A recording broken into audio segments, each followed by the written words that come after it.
anu itu karena dia lagi sibuk untuk disertasi, baru tiba-tiba disuruh duduk. Disuruh duduk ini 10 jam, dia 5 jam. Satu. Ya. Oke, tahu direkod. Bisa saya mulai, Bapak? Ya, silakan Pak. Ya. Oke, jam 11.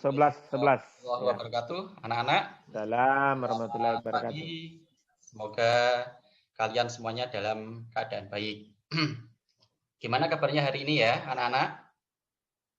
Oke, baik ya.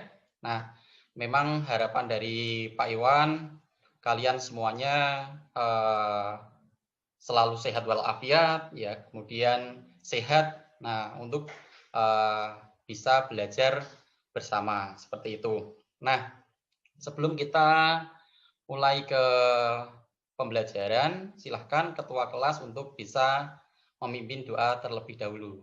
Siapkan, silahkan Mas Imam untuk memimpin doa.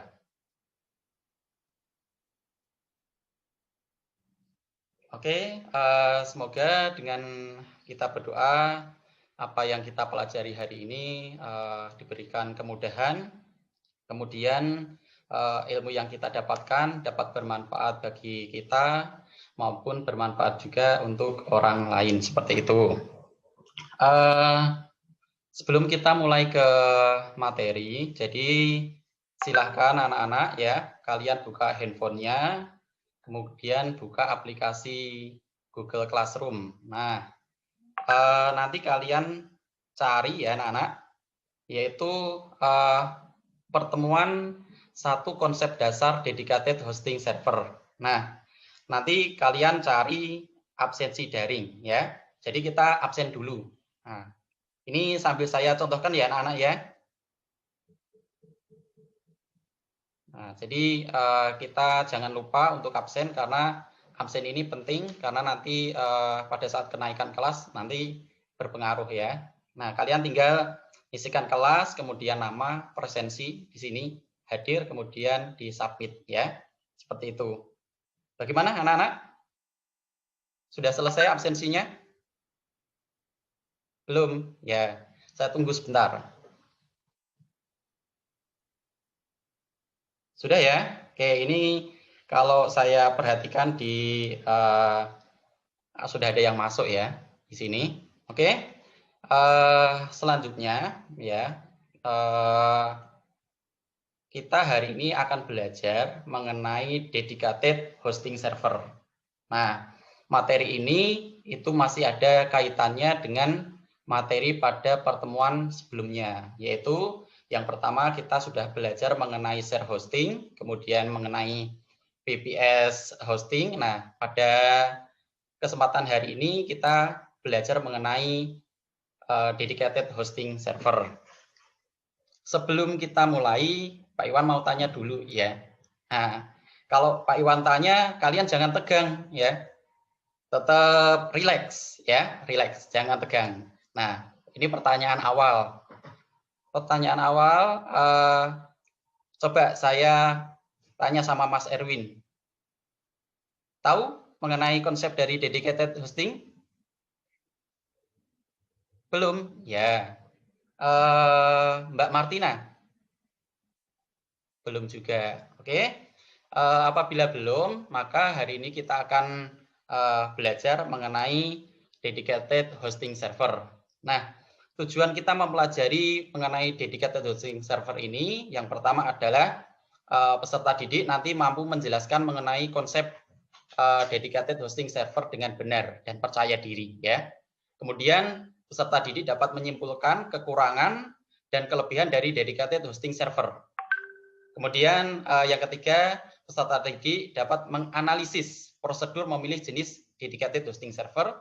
Kemudian peserta didik dapat menyimpulkan mengenai cloud computing itu apa ya. Kemudian yang terakhir, peserta didik dapat menganalisis layanan dalam cloud computing dengan benar. Nah, semoga dengan tujuan pembelajaran tersebut kalian semuanya dapat menguasainya dengan baik ya. Harapan Pak Iwan seperti itu. Nah, Oke, kita habis ini akan mengamati mengenai video. Nanti Pak Iwan akan play 2 buah video mengenai konsep dari dedicated hosting.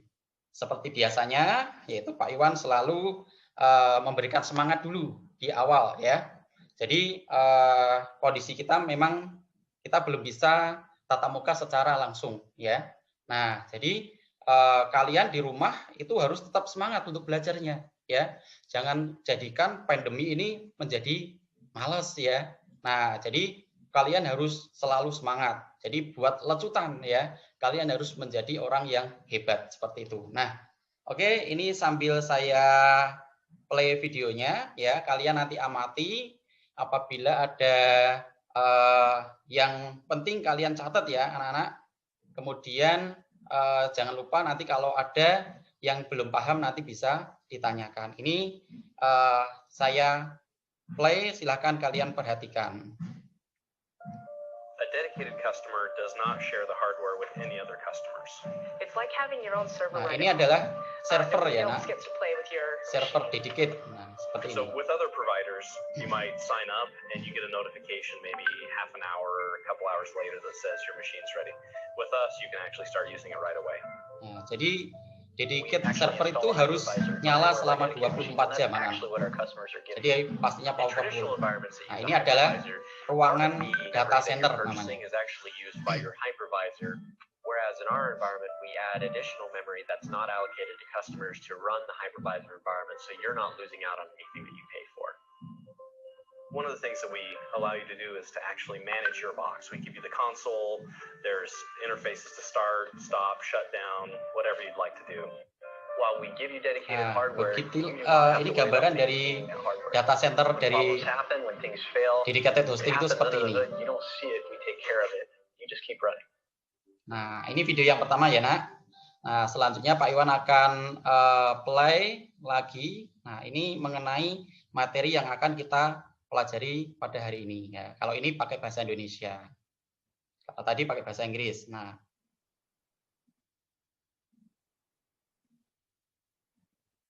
jangan lupa ya, ini nanti kalian catat poin-poin pentingnya.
Nah, begitu tadi anak-anak mengenai videonya.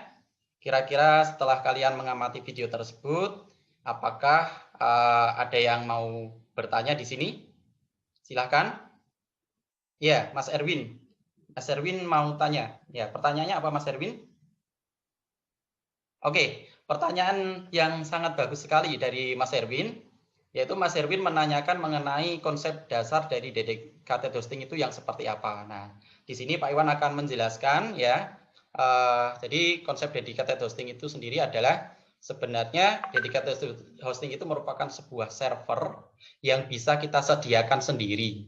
Nah, Akan tetapi apabila kita tidak bisa menyediakan mesin servernya, kita bisa menyewa. Nah, menyewa dari perusahaan hosting atau provider hosting. Nah, dari situ kita nanti bisa menempatkan file website kita di dalamnya. Jadi kenapa kita menggunakan dedicated hosting? Ya, kita harus melihat kebutuhan kita. Semuanya kita punya website dengan jumlah aksesnya itu perharinya bisa mencapai jutaan. Nah, makanya kita memerlukan sebuah dedicated hosting. Nah, seperti itu Mas Erwin, konsep dari dedicated hosting. Kemudian masih ada yang mau tanya lagi, anak-anak? Oke, Mbak Tika. Nah, Mbak Tika mau tanya apa, Mbak Tika? Ya, Mbak Tika bertanya mengenai kekurangan dan kelebihan dari dedicated hosting. Pertanyaan juga yang sangat bagus. Jadi, ketika kita sebelum mengimplementasikan hosting kita, ya, atau web kita harus mengetahui terlebih dahulu ya, anak-anak. Kita harus mengetahui kelemahan maupun kelebihannya. Nah, kelebihannya dari dedicated hosting yang pertama adalah faktor keamanan. Jadi, kenapa bisa aman? Karena di dalam satu server itu hanya digunakan oleh satu user account saja. Nah, seperti itu. Makanya aman ya. Nanti berbeda dengan share hosting yang kita bahas kemarin. Kemudian yang kedua yaitu mengenai full access. Jadi dengan menggunakan dedicated hosting ini aksesnya itu unlimited ya. Jadi tidak ada batasan seperti itu. Kemudian efektif ya. Efektifnya apa? Yaitu kita bisa melakukan manajemen dari website kita itu kapan saja dan di mana saja. Kemudian selanjutnya adalah tidak ada gangguan dari pihak ketiga. Jadi karena dalam satu server itu hanya digunakan oleh kita, makanya lebih aman dan tidak ada gangguan. Itu kelebihannya ya Mbak Tika. Kemudian untuk kekurangannya memang seperti ini. Jadi karena kita menyewa itu biayanya mahal ya, biayanya cukup mahal. Yang kedua adalah membutuhkan skill yang advance mengenai jaringan seperti itu. Begitu ya. Oke. Sekarang gantian. Kalau tadi Pak Iwan yang selalu menjawab, sekarang ayo Pak Iwan bertanya, nanti salah satu di antara kalian harus menjawab pertanyaan saya. Jangan tegang ya, relax aja. Ini Pak Iwan mau tanya sama Mas Bambang ya. Pertanyaannya, prosedur memilih dedicated hosting itu yang seperti apa Mas Bambang? Oke, benar sekali. Yang pertama adalah dari segi spesifikasi hardware. Apalagi Mas Bambang? Ya, memori. Kemudian apalagi Mas Bambang? Keamanan. Terus terakhir? Iya, betul sekali. Tepuk tangan sama Mas Bambang ya, yang sudah berhasil menjawab pertanyaan dari saya. Oke? Selanjutnya dari video yang telah kalian amati tadi dan dari proses tanya jawab, saya rasa itu materinya masih kurang ya anak-anak. Nah, makanya sekarang saya minta ke kalian semuanya untuk mencari materi atau sumber dari internet ya. Fungsinya adalah untuk menambah pengetahuan kalian tentang dedicated hosting.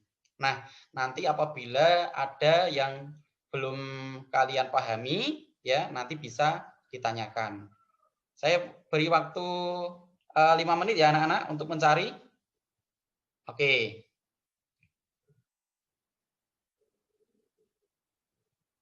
Mencarinya jangan keluar dari dedicated hosting dan cloud computing ya anak-anak. Jadi ini selain itu saya sambil kalian mencari juga saya tampilkan ya materi mengenai dedicated server hosting.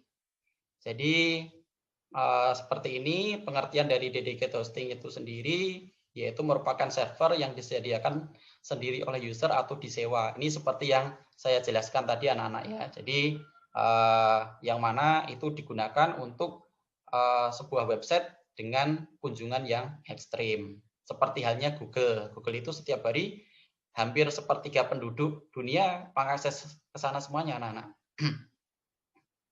Kemudian cara kerja, ini cara kerja dari dedicated hosting, dia menawarkan ruang dan bandwidth ya. Nah, kemudian di dalam dedicated hosting itu sendiri juga menggunakan mesin unik dan Windows Server. Makanya di sana keamanannya terjaga. Kemudian ini kelebihan sudah Bapak sampaikan tadi ya, dan kekurangannya juga sudah saya sampaikan. Kemudian siapa sih yang memerlukan dedicated server? Nah, yang memerlukan dedicated server ini adalah perusahaan besar yang memiliki database yang kompleks seperti itu. Kemudian yang kedua adalah perusahaan yang memiliki website dengan kunjungan yang ekstrim ya. Nah, selanjutnya prosedur memilih ini sudah dijawab tadi sama Mas Bambang ya. Terus layanan yang ada dalam dedicated server ini dia memberikan dukungan teknis ya, mulai dari tatanan jaringan, hardware, kemudian hanya melakukan instalasi. Selebihnya itu berada di tangan user ya. Mau manajemen itu terserah ya, seperti itu. Kemudian cloud computing ya, anak-anak. Cloud computing itu adalah konsep ya, konsep di mana menggambarkan berbagai komputasi yang melibatkan sejumlah besar komputer yang terhubung melalui jaringan ya. Jaringan internet secara real time. Jadi di dalam internet sana itu banyak sekali server-server atau komputer yang saling terhubung membentuk sebuah cloud ya, cloud computing ya, seperti itu. Kemudian layanan-layanan dalam cloud computing itu ada namanya software as a service, infrastruktur as a service, dan platform as a service. Bagaimana anak-anak? Kira-kira dari materi ini dan kalian cari di internet sudah selesai? Oke, apabila sudah selesai, selanjutnya ya Pak Iwan mau ini untuk melihat kemampuan kalian tadi setelah tanya jawab, kemudian setelah mengamati ya, kemudian mencari informasi dari internet. Nah, sekarang kalian kerjakan LKPD-nya. Nah, di sini sudah Pak Iwan sediakan lembar kerja peserta didik. Di sini soalnya ada di bawah ya, Nak. Jadi seperti ini. Tugasnya adalah ini secara berkelompok. Kelompoknya sudah saya bagi di Google Classroom. Jadi nanti kalian bisa konsultasi lewat WA dengan teman sekelompoknya. Jadi nanti bisa lihat di Google Classroom, yaitu mengenai konsep, kekurangan dan kelebihan, prosedur, serta cloud computing. Saya beri waktu 5 menit untuk mengerjakan ya. Nah, ini karena berkelompok dan kalian tadi sudah mencari, saya rasa tidak ada masalah ya, Nak.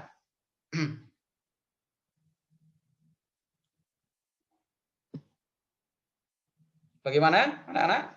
Sudah selesai? Wah, cepat banget ya. Anak-anak itu luar biasa pintarnya ternyata ya. Nah, kalau sudah selesai, kalian juga bisa mencoba soal evaluasi ya di sini. Di sini juga sudah Pak Iwan berikan soal dalam bentuk evaluasi. Nah, ini bisa kalian jawab ya. Ini untuk melihat pemahaman kalian tentang materi yang kita pelajari hari ini. Dan habis ini jangan lupa kalian juga harus membuat resume dan nanti dipresentasikan ya, seperti itu. Dijawab yang mudah-mudah. Gimana, sudah selesai? Oke, ya. Kalau sudah selesai, sekarang kita akan melakukan membahas ya. Jadi intinya yang ada di LKPD tadi itu adalah mengenai konsep dari dedicated hosting server dan cloud computing ya, anak-anak.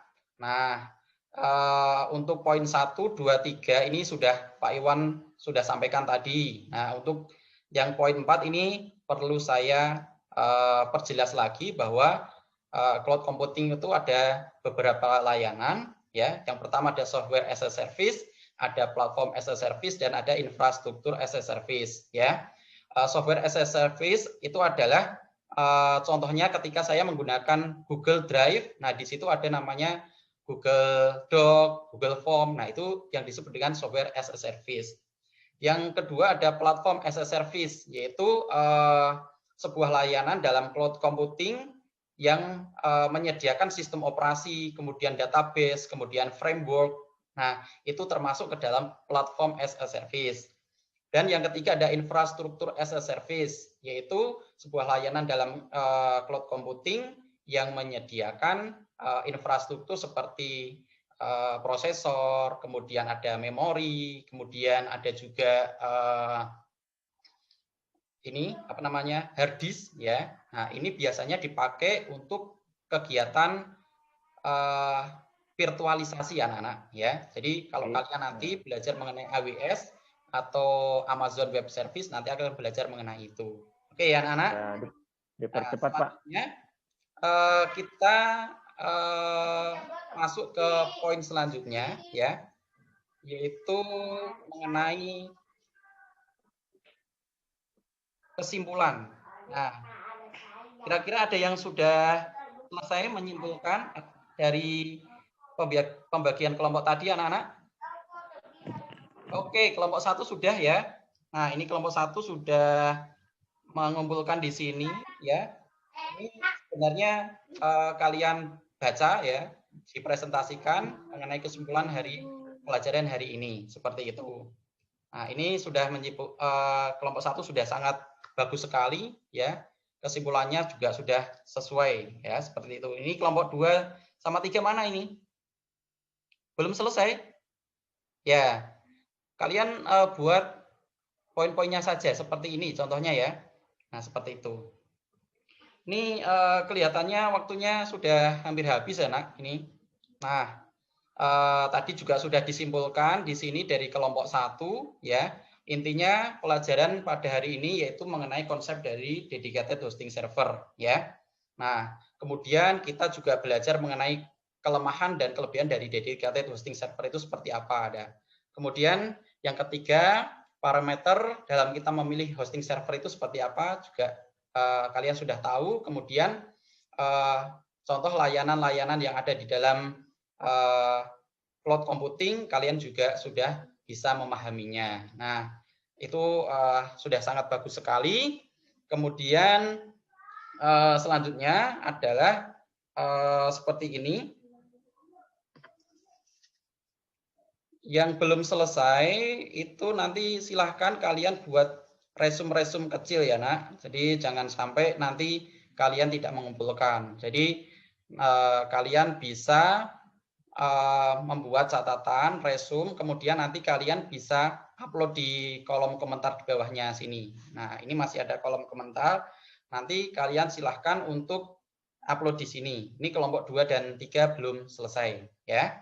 Nah, kemudian selanjutnya ya ini pesan dari Pak Iwan sebelum kita akhiri pembelajaran pada siang hari ini, Pak Iwan selalu berpesan kepada kalian untuk selalu menjaga diri ya, apalagi kondisi yang seperti saat ini, sering mencuci tangan dengan menggunakan sabun, kemudian jangan lupa memakai masker, kemudian apabila kalian bepergian tetap jaga jarak ya, kemudian jangan lupa makan yang bergizi ya, biar sehat dan olahraga pastinya. Nah, seperti itu.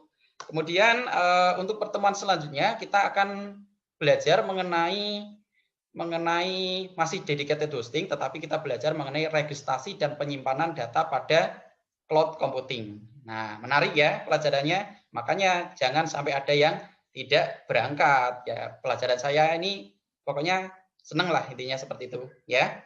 Nah, oke, karena sudah bel, ketua kelas bisa memimpin doa terlebih dahulu.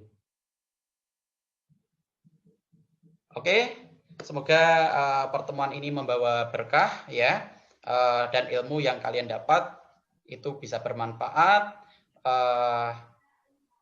Itu aja yang dapat Pak Iwan sampaikan. Selamat siang, tetap semangat. Assalamualaikum warahmatullahi wabarakatuh. Assalamualaikum warahmatullahi wabarakatuh. Bagus. Ya, jadi kita siap untuk ujian ya. Saya sudah siap Pak ya. Saya undang dengan hormat Bapak Ridwansyah, STMT, silakan Pak. Ya, baik Pak. Kedengaran suara saya? Kedengaran Oke, Pak? bagus, mantap. Baik Pak. Tadi kan Bapak menjelaskan itu materi. Cuma saya lihat, saya tidak pada saat menjelaskan materi tersebut tidak ada yang bernuansa HOTS ya. Tidak ada sempat disinggung tentang hal-hal yang high order thinking skill. Karena ini seperti ini Pak. Jadi di dalam RPP saya ini isinya untuk pemahaman mengenai pengetahuan. Jadi kalau saya lihat itu ranahnya masih dalam konsep pemahaman. Nanti untuk lebih jelasnya di HOTS itu pada pertemuan kedua dan ketiga, yaitu melakukan instalasi dan konfigurasinya, Bapak. Ya, cuma sebetulnya tidak harus yang HOTS yang berat. Misalnya, yang penting mereka siswa diajar berpikir. Kira-kira kalau begini kenapa? Kayak gitu. Baik, Pak. Ya, jadi tadi itu saya tidak demikian juga di pertanyaannya tadi ya, kalau nggak salah saya lihat pertanyaan-pertanyaan yang diajukan itu tidak ada yang HOTS juga Pak. Ya, Pak. Ada Pak. Untuk yang saya ajukan itu masih dalam konsep pemahaman Bapak. Untuk yang HOTS itu sudah saya cantumkan pada LKPD, Pak, dan pada lembar evaluasi. Contohnya apa, Pak? Mana, Pak? Contohnya di LKPD itu ada analisis, Pak. Jadi di sini lakukan analisis dalam menentukan pilihan mengenai dedicated hosting server, seperti itu. Itu menurut saya analisis itu masuk ke dalam C4, Pak. Ya, terus aspek yang dinilai itu Pak, di samping pengetahuan, apakah kayaknya keterampilan tidak ya Pak ya? Keterampilan pada ini saya cantumkan Pak di instrumen penilaian itu hanya penilaian diri. Jadi kalau untuk menilai teman untuk di kondisi daring sepertinya itu agak susah. Jadi saya cantumkan pada instrumen penilaian itu untuk penilaian diri saja, Bapak. Kalau tentang sikap? Nah, untuk di dalam instrumen itu sudah mengenai ada sikapnya juga, Pak. Jadi dia yang dinilai itu kedisiplinan, kemudian sikap dan lain-lain, Pak. Yang ada di instrumen penilaian. Ada gitu ya. Cuma kan maksud saya kalau yang ini kan meskipun materinya bukan masih teori ya. Iya, Pak. Di keterampilan juga itu kalau misalnya Bapak browsing mendapatkan materi terus ya. Itu juga bisa salah satu indikator kalau jawabannya. Ya. Kemudian ya kayak misalnya Bapak ya seperti yang saya bilang tadi tidak menyinggung tentang creative thinking seterusnya. Bagaimana Pak? Ini untuk creativity-nya itu terletak pada saat anak itu mencari informasi dari internet, kemudian dia menyimpulkan materi tersebut, Pak. Itu menurut saya masuk ke dalam creativity. Untuk 4K itu juga ada collaboration. Collaboration-nya itu berada pada saat dia melakukan diskusi dengan kelompoknya tadi mengenai LKPD tadi, seperti itu. Kemudian critical thinking, dia berani untuk bertanya. Menurut saya seperti itu, Pak Ridwansyah. Terus ini Pak, maksud saya ini apa tadi saya tanya? Model pembelajarannya ini pakai? Saya pakai Discovery, Pak. Discovery learning. Discovery. J. Oke. Baik, lanjut Pak Haji. Oke, baik Pak Ridwan Syah. Baik Pak Iwang, dengar? Dengar Pak, jelas Pak. Saya sudah lihat di LMS tadi malam, RPP-nya bagus. Terima kasih Pak. Punya kop sekolah ya, saya kira luar biasa. Hanya yang saya perlu soroti adalah metodenya, tidak jelas.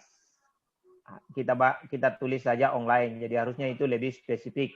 Baik Pak. Jadi metodenya pakai Google Meeting atau Google Classroom atau WhatsApp atau YouTube, nah itu ya. Baik Pak. Nah, itu nanti diperbaiki ke depan, metodenya harus lebih spesifik. Kalau online kan banyak online begitu. Siapa tahu Zoom, nah itu. Atau LMS itu juga online itu. So, yang kedua, di penutupnya Ya. tidak ada metode yang kita pakai di situ. Pakai apa menutup? Misalnya menutup itu di penutup ya, di penutup. Kalau di pembukaannya ada pakai Google Meet, intinya juga YouTube banyak ya. Jadi tinggal melihat YouTube pembelajarannya. Tapi di penutupnya tidak ada metode yang dipakai di situ. Baik Pak. Ya. Ya Pak. Mungkin saya keliru, tapi saya baca tadi malam ya, mudah-mudahan saya tidak keliru. Jadi perlu diperkuat penutupnya itu pakai apa? Apakah pakai Google Map atau Google Form atau WhatsApp untuk mengucapkan salam dan seterusnya. Apalagi pokoknya yang masuk di penutup. Gitu. Baik ya. Pak. Baik Pak. Ya. Tadi dalam proses praktek pembelajarannya, yang kurang saya lihat adalah tadi kurang bertanya mengenai pertanyaan berlanjut, hanya bertanya satu selesai ya. Jadi kalau bisa dimunculkan itu pertanyaan-pertanyaan yang berlanjut sehingga ada siswa untuk memperhatikan itu. Baik Pak. Itu. Pertanyaan saya, ya. Coba tunjukkan saya. Ya Pak. Di poin mana Bapak itu menciptakan suasana pembelajaran yang mengasihkan begitu. Menurut saya yang lumayan mengasihkan itu pada saat stimulus Pak. Di situ saya berikan stimulus berupa tayangan video. Nah, biasanya anak-anak itu kalau hanya saya beri berupa slide saja itu males Pak. Jadi di sana ada videonya dan ada musiknya, dan menurut saya itu lebih interaktif dan siswanya itu nggak bosen untuk lihatnya, seperti itu Bapak. Kemudian habis itu ada juga pada saat kolaborasi mengenai mengerjakan KPD secara berkelompok. Nah, menurut saya itu sesuatu yang menarik, dan anak itu bisa mengeksplor dirinya pada saat mencari informasi dari internet seperti itu. Jadi anak tidak hanya mengandalkan materi yang diberikan dari gurunya saja, tetapi dia juga ada literasinya. Menurut saya itu yang menarik, Bapak. Oke, baik.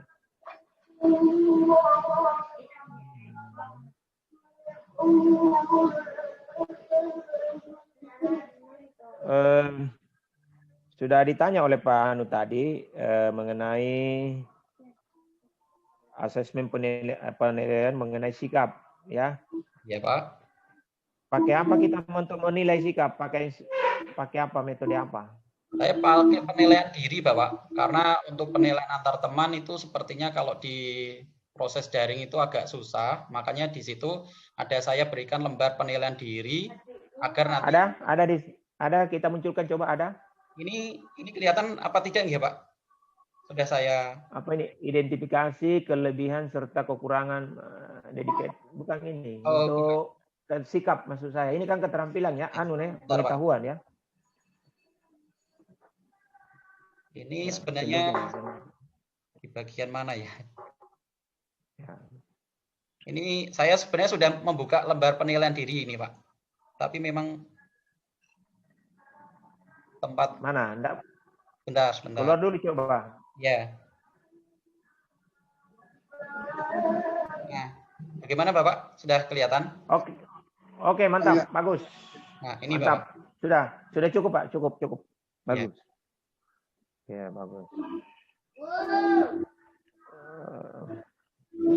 Jadi ini kita pakai terus-menerus ya, bukan hanya pada saat hanya ujian komprehensif ya. Baik, Pak.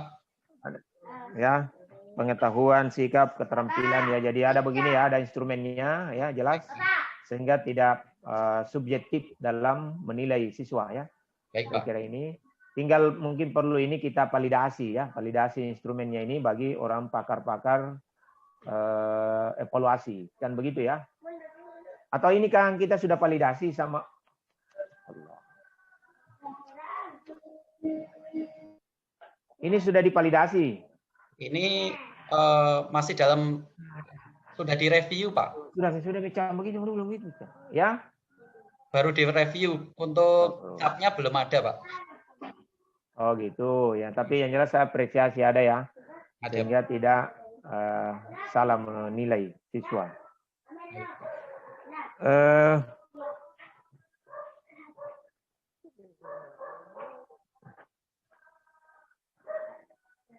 Teori belajar, paham tentang teori belajar?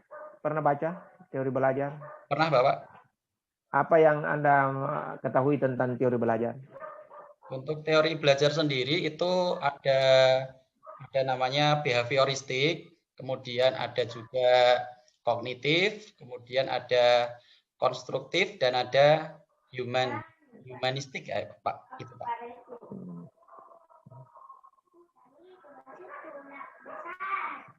Apa hubungannya dengan teori belajar dengan perangkap pembelajaran, ada tidak?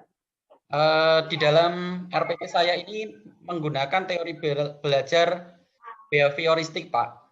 Jadi di situ saya memunculkan mengenai stimulus dan respon. Jadi stimulusnya saya berikan di awal, yaitu berupa tayangan video mengenai dedicated hosting. Jadi siswa kan kemungkinan belum tahu mengenai dedicated hosting itu seperti apa. Nah, kemudian saya berikan stimulus, itu tujuannya agar memberikan gambaran kepada peserta didik, oh ternyata dedicated hosting itu seperti ini. Nah, itu saya munculkan pada RPP saya, yaitu menggunakan behavioristik.